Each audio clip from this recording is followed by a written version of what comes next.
kartu nama. Besok cari. Sudah di rumah saya saja udah. Besok pagi kita ringkes berangkat semua ke Utaibiyah.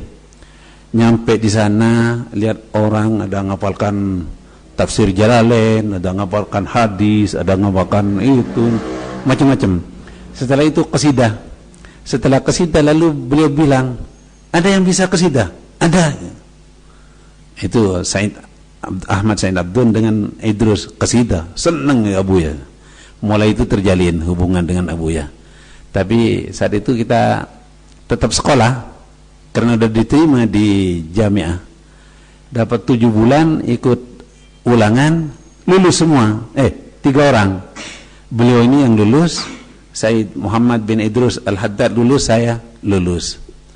Setelah lihat ijazah itu, lalu 2 orang ini minta berhenti ke Abu ya.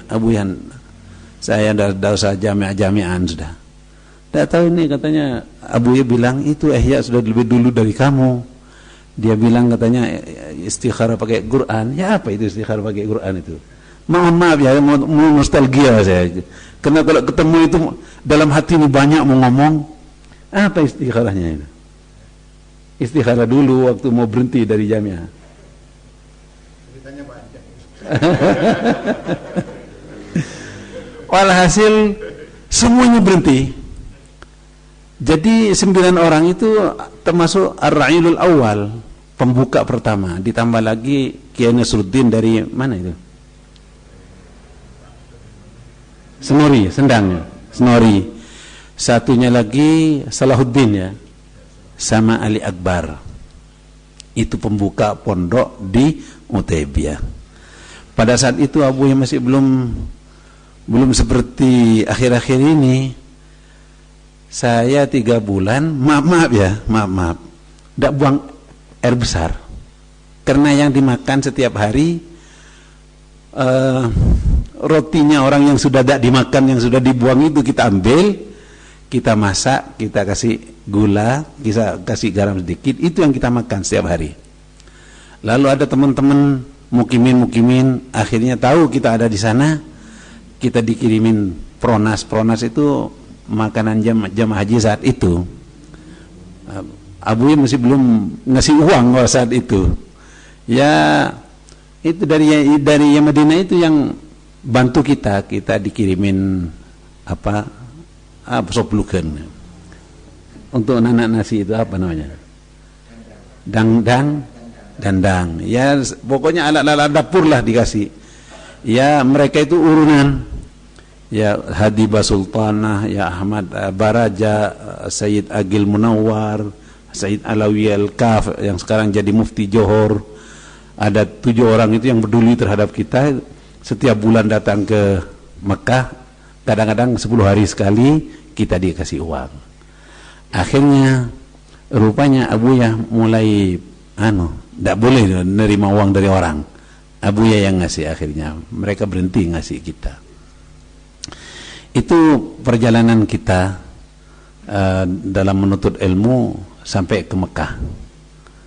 Dan kalau dikatakan alumninya Abu ya itu Talabatul Haramain, itu memang betul.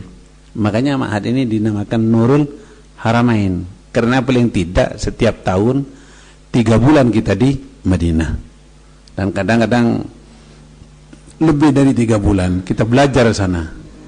Kita tinggalkan Mekah sama sekali. Ya belajarnya bukan belajar seperti di Jamiah itu. Kita belajar di bawahnya pohon kurma, di bawah langit, di kebunnya Syekh Abul Ula, di mana itu? Di Nakhawalah ya. Di Nakhawalah yang di sana banyak orang-orang Syiah. Nah, setelah beberapa tahun beliau ini diantar pulang. Lalu setelah 2 tahun saya juga diantar pulang. Dan sampai di Indonesia ya tidak seperti sekarang ini. Masih beliaunya ini saya ingat kemana-mana itu pakai itu sepeda ontel. Apa itu ya? Apa itu sepeda ontel? Apa sepeda Gus? Suzuki. Ya, dot itu. Surabaya, Malang, Surabaya, Lamongan, Surabaya, enggak tahu kemana lagi. Terus begitu. Tak tanya, ya apa kamu kalau hujan? Ya kalau kebetulan bawa mantel ya enggak kena air. Kalau kebetulan enggak bawa mantel ya sudah basah kuyup. Mau bagaimana lagi?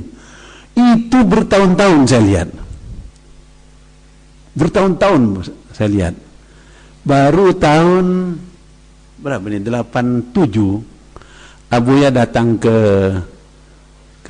Malang, subuh-subuh ngejak saya bersama supir bertigaan.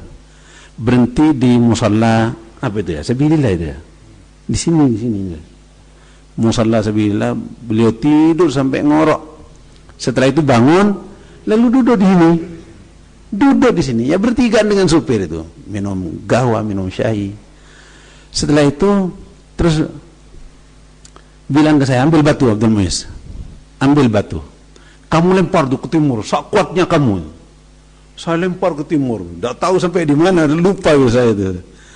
Kok beberapa bulan lagi saya ditelepon Habib Hussein Al-Hamid, suruh datang ke sini, suruh nyaksikan kalau di sini sudah ada bangunan musalla. Untuk siapa itu, Bib? Untuk Ihya Ulumuddin. Alhamdulillah. Itu ceritanya ini.